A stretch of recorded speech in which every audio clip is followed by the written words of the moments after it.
Halo semuanya, buat CLC Kimia Analitik UTS ini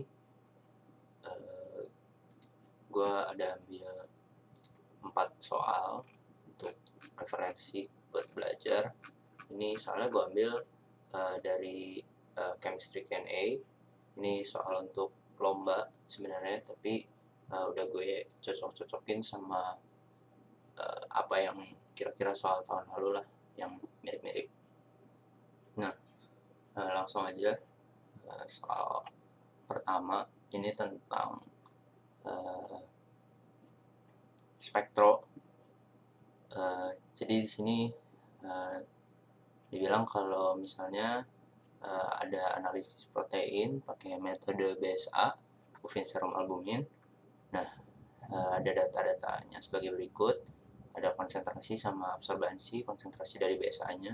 Terus juga ada absorbansi rata-rata di panjang gelombang 562 nanometer. Nah, di sini yang bakal dilakuin pertama adalah kalau kita punya nilai absorbansi rata-rata sama konsentrasi, berarti kita harus buat kurva standar.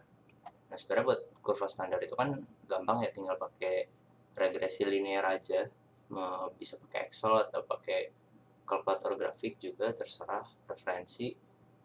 Cuman seingat gue tahun lalu tuh sama maringnya diminta buat ngerjain si regresi linear ini manual, jadi kayak nggak boleh lu langsung dapat persamaan gitu. Kalau ini kan persamaannya bisa dapat dari Excel or something gitu, atau apapun metode yang lu pakai. Nah, cuma seingat gue tahun lalu tuh diminta ini, dan di angkatan gue itu cukup banyak yang nggak merhatiin kalau misalnya harus pakai manual gitu. Jadi banyak yang langsung pakai ini, dan pengurangannya nilainya seingat gue lumayan deh.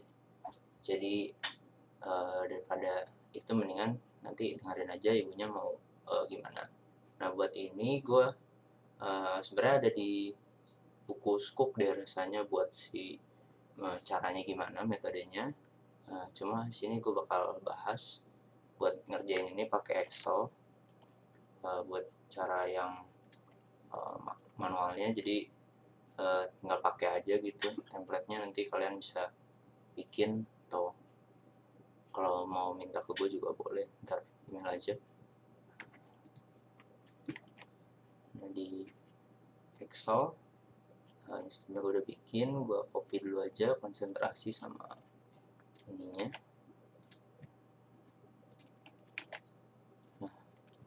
Nah, pertama tuh kita harus ngitung si XI kuadrat ya, sama XI kali YI. Ini ya gampang aja, tinggal konsentrasinya di kuadratin.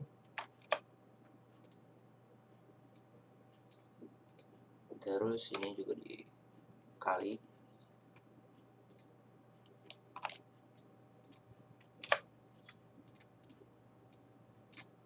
Terus di bawah kalian tinggal bikin, kalau gue lebih suka bikin penjumlahannya langsung di bawah gitu. Jadi tinggal dijumlahin aja. Jadi di bawah ini ada jumlahannya ya.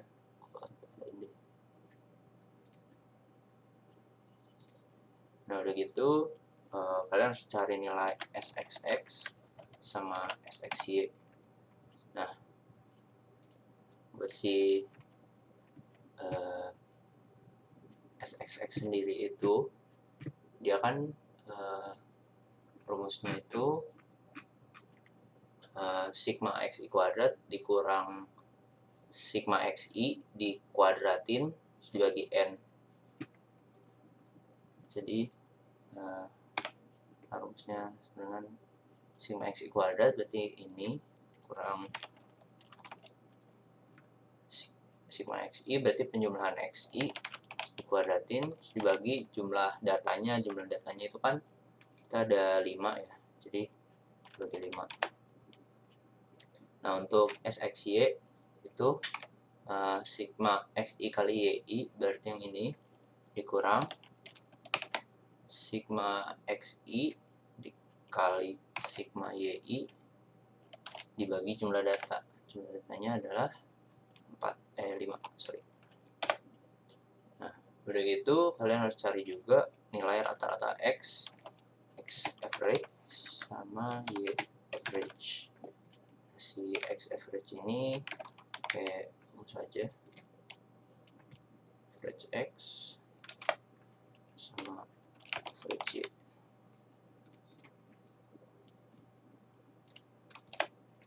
Itu selanjutnya untuk cari slope ya, atau kemiringan.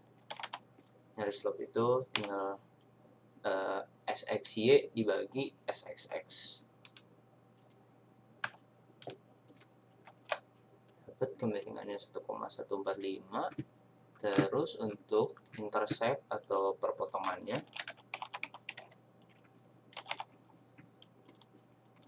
interceptnya itu tinggal y average dikurang x average dikali slope. Oke, jadi dapat ya slope ini. Tapi kalau itu nanti kalian tulis sendiri lah ya di kertas jawabannya. Ini cuma buat membantu ngemudahin hitungnya aja sih sebenarnya, biar lebih cepet gitu. Kalau saran gue bikin template aja gitu, biar nanti kalau ujian mestinya boleh sih buka Excel, kan Excel di komputer sendiri, atau ya pakai kalkulator kalau ada yang lebih prefer pakai kalkulator. Tapi kalau menurut gue gampang pakai Excel.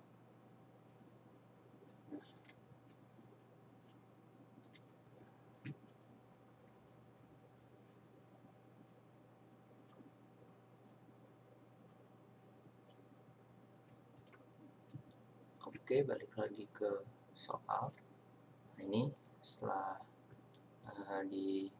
kita udah hitung tadi, ini mirip ya sama yang gue bikin barusan. Kita udah dapatkan persamaan regresi linearnya antara konsentrasi X sama absorbansi Y-nya itu segini. Lalu tadi di soal kita baca lagi, dibilangnya absorbansi rata-rata dari 1 ml sampel adalah 0,44. Nah, kita disuruh ngitung kadar protein, berarti nanti tinggal dimasukin aja 0,44 ini kan absorbansi itu di Y, nanti cari nilai X nya, lalu nanti bakal dapat diperoleh 0,348 mg per mililiter. Untuk hitungannya nanti bisa dicek lagi ya, siapa tahu ada salah. Nah, yang gue mau tekenin lagi, paling jangan lupa buat ditulis ininya, jangan langsung jawaban aja gitu, sayang nanti poinnya kalau dipotong. Ini deh, buat rumusnya gue tulis aja di sini. SXX itu sigma xi kuadrat dikurang sigma xi kuadrat dibagi jumlah data, terus sxy itu sigma xi yi dikurang sigma xi kali sigma yi dibagi n. Udah sih, sisanya kan cuma tinggal kali-kali aja sama average. Ya buat slope-nya, slope sxy dibagi sxx, terus intercept-nya itu y average dikurang x average kali slope. Nah, tinggal dimasukin aja. Kalau udah pakai Excel kan langsung udah dapet nih data penjumlahan sumnya gitu, terus perkaliannya juga udah dihitungin, jadi gak susah lah. Nanti kalau dimasukin dapat hasilnya harusnya segitu. Oke, kita lanjut soal berikutnya tentang ini ya, tentang pengendapan. Ini berguna untuk konsep gravimetri.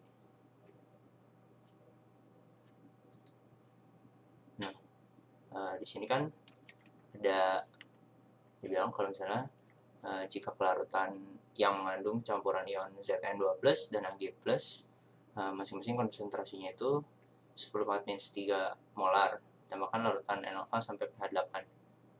Terus ditanya apakah dapat dipisahkan gitu, jadi apakah salah satu ionnya itu bisa mengendap gitu. Kalau dua-duanya nggak bisa mengendap kan berarti nggak bisa dipisahkan. Tapi kalau misalnya dua-duanya mengendap juga kan sama aja, jadi harus salah satu mengendap, salah satu belum. Nah, untuk mengendap dan tidak itu kan kita bisa lihat KSP, karena di sini juga dikasihkan KSP-nya. KSP si ZNOH itu segini dan KSP si AgOH itu segini.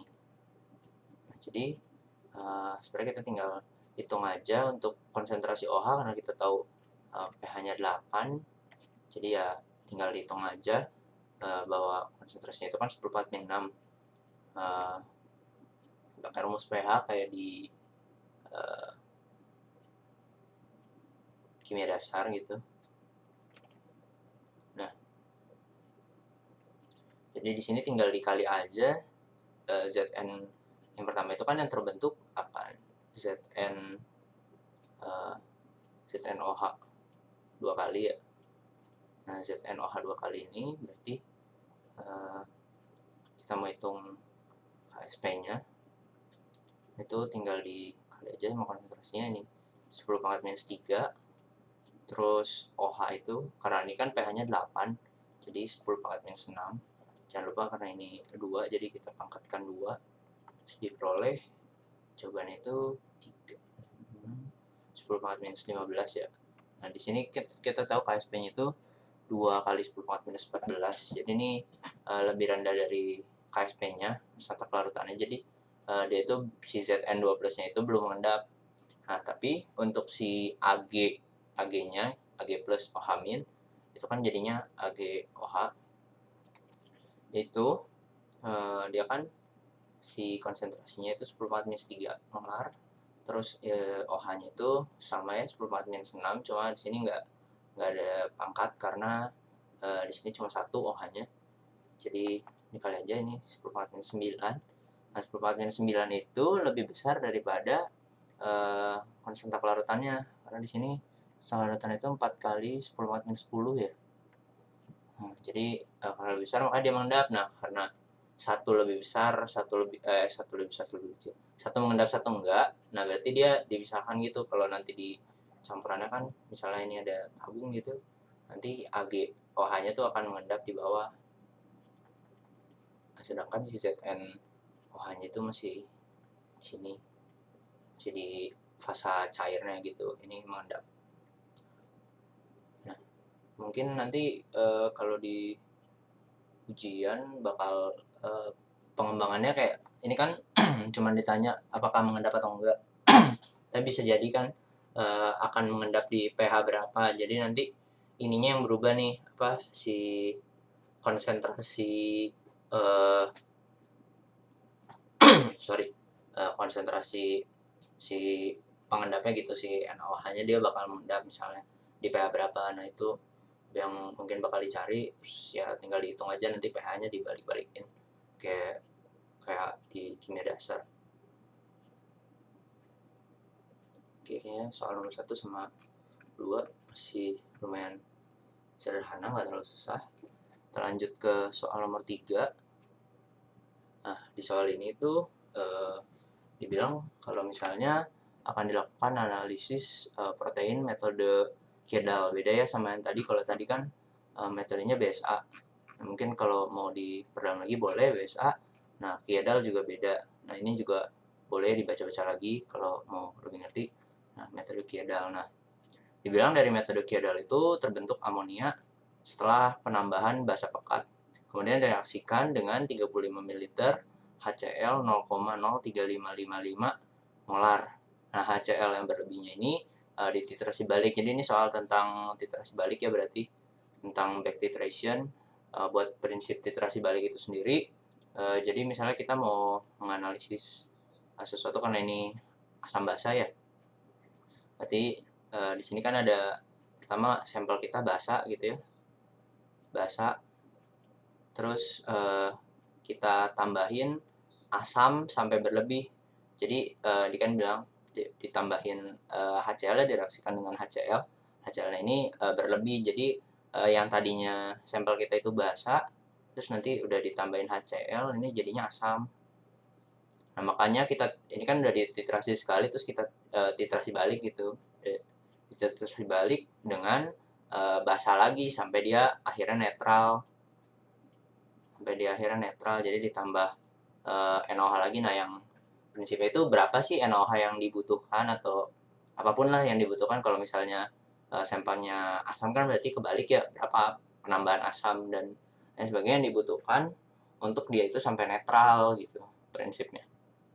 Nah, dia bilang 2,93 ml NaOH dengan konsentrasinya sekian 0,05436 molar. Setelah melakukan serangkaian perhitungan, lalu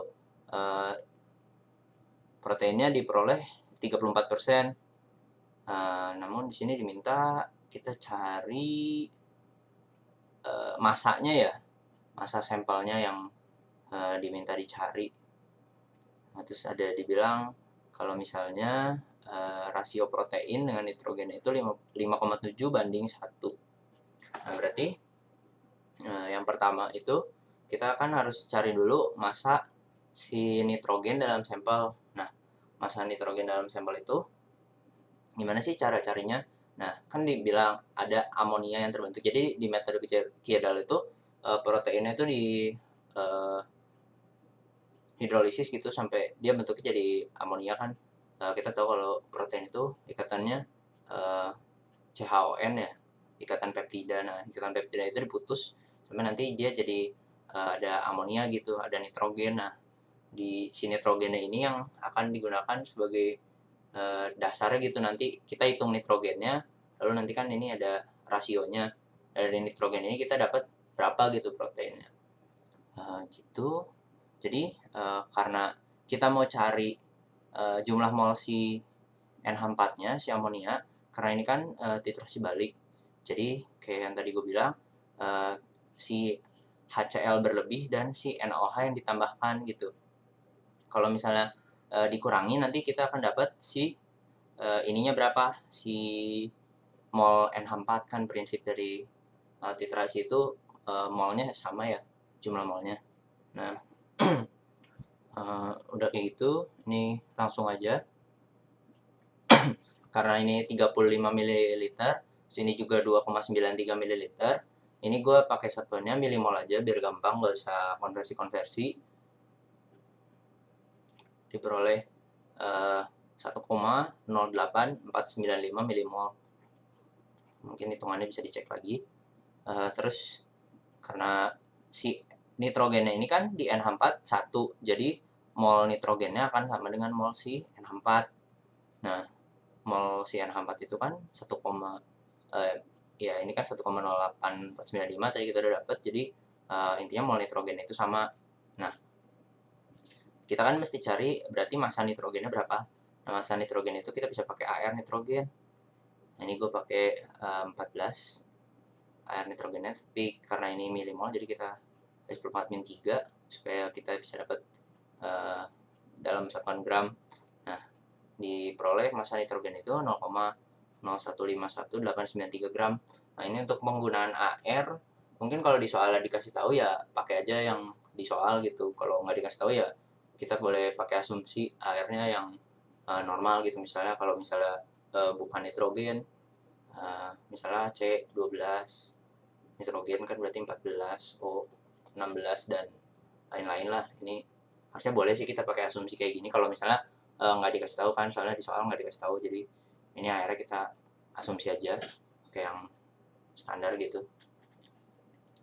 Nah, udah gitu kita akan diminta untuk cari massa sampelnya kan, karena tadi diminta itu massa sampelnya bukan massa nitrogennya.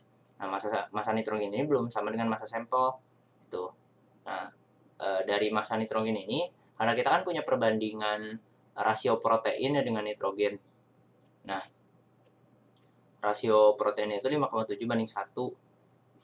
Nah, jadi kita massa proteinnya itu 5,7 dikali massa nitrogennya. Nah, maka kita punya nih si si protein itu segini, cuma tinggal dikali aja sih, nggak ada gimana-gimana. Terus terakhir dari massa protein karena kita udah dapet, tinggal dikali aja 34/100. Kenapa 34/100? Karena dibilang dari hasil metode Kjeldahl ini bahwa si proteinnya itu kandungannya 34% dari sampel. Jadi kalau 34%-nya itu segini, maka 100%-nya berapa gitu kan. Nah ini 100%-nya kita dapat sekitar 0,25 gram, jadi 1/4 gram lah kira-kira sampel yang dipakai untuk melakukan analisis ini.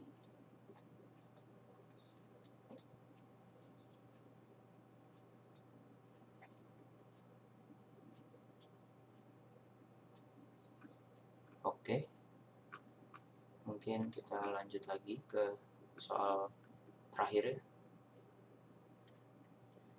Di sini dibilang kalau ini soalnya tentang DTI, kompleksometri berarti. Nah, di sini dibilang kalau misalnya ada limbah, itu timbal dan tembaga, PB dan CU, terus kita mau diminta untuk menghitung kadarnya dalam ppm. Di sini bilang sampelnya 250 ml, spesifik gravitinya 1,1, terus 50 ml aliquot sampel air tersebut kemudian dititrasi dengan 28,75 ml EDTA.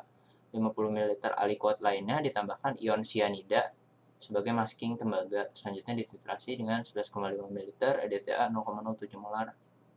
Oke. Nah, di sini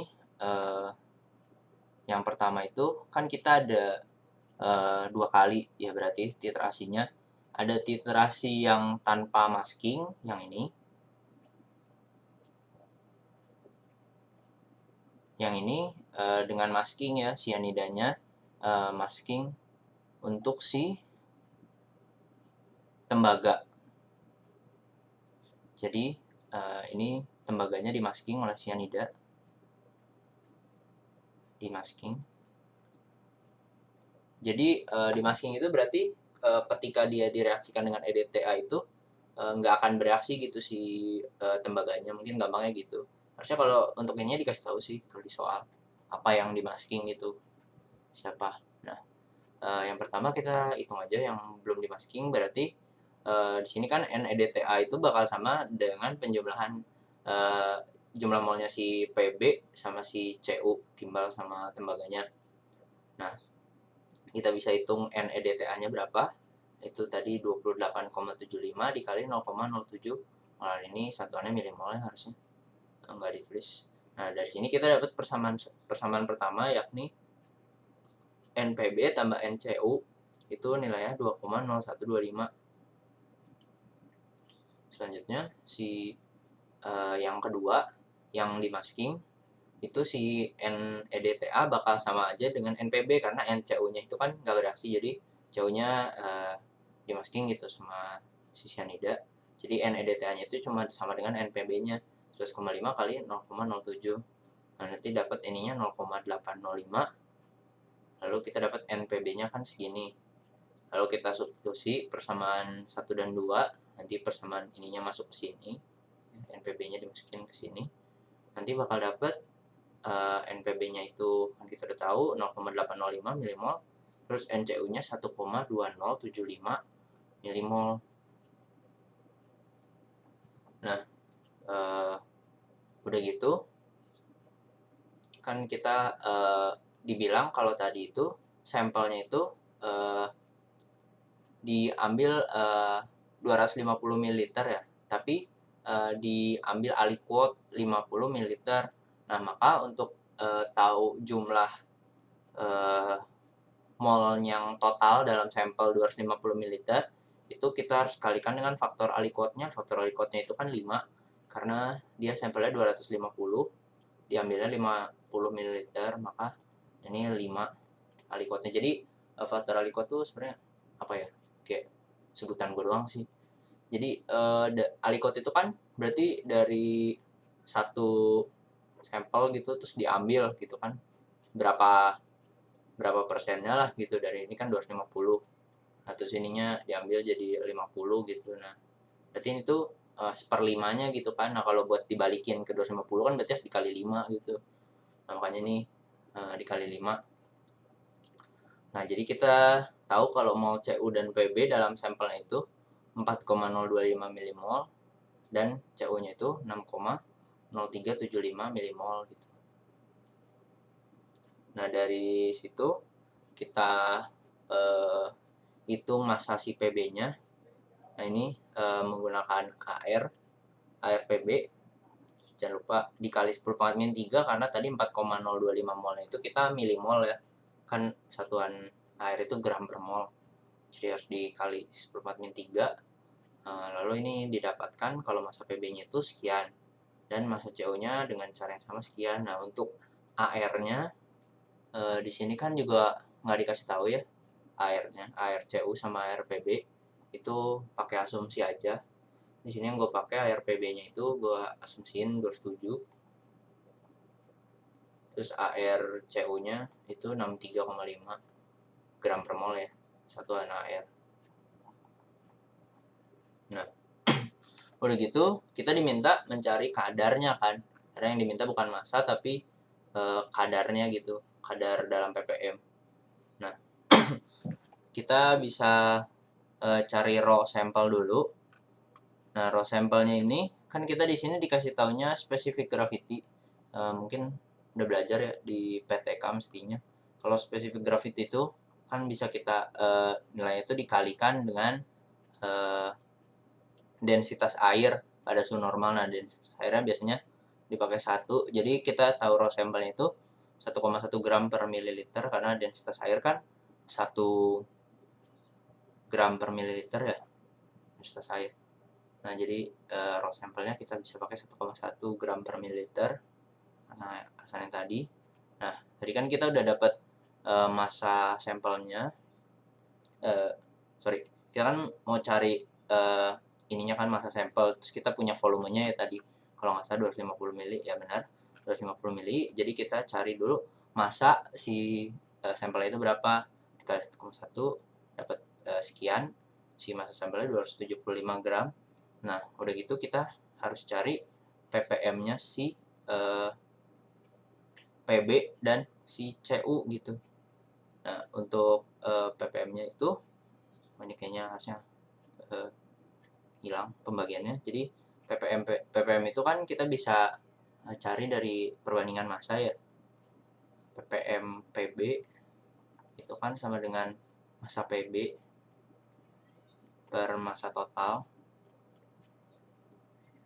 dikali 10 pangkat minus 6, 10 pangkat 6 sorry.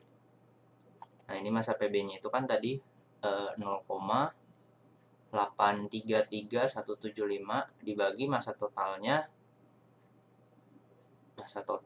itu 275 gram dikali 10/6. Nah, maka nanti dapat 3028,7 ppm. Terus yang Cu juga sama, nanti caranya sama, nanti diperoleh 1394,1 ppm. Itu sih paling untuk ini. Seinget gue tahun lalu tuh diminta ini deh apa, ngafalin kadar normal Pb sama Cu atau di apa logam-logam lainnya gitu. Misalnya kalau dalam air gitu kadar normalnya berapa atau kadar yang berbahaya buat manusianya berapa, terus ditanya gitu dari hasil perhitungan kalian apakah itu normal apa enggak. Tapi ini kan 3000 harusnya gede ya, harusnya sih udah pasti enggak, cuma sini kan nggak diminta. Kalau seingat gua tahun lalu tuh diminta deh. Itu aja sih paling. Kalau mau ada pertanyaan lanjutan boleh kontak gua lewat line atau lewat email. Gitu sih paling. Thank you semuanya.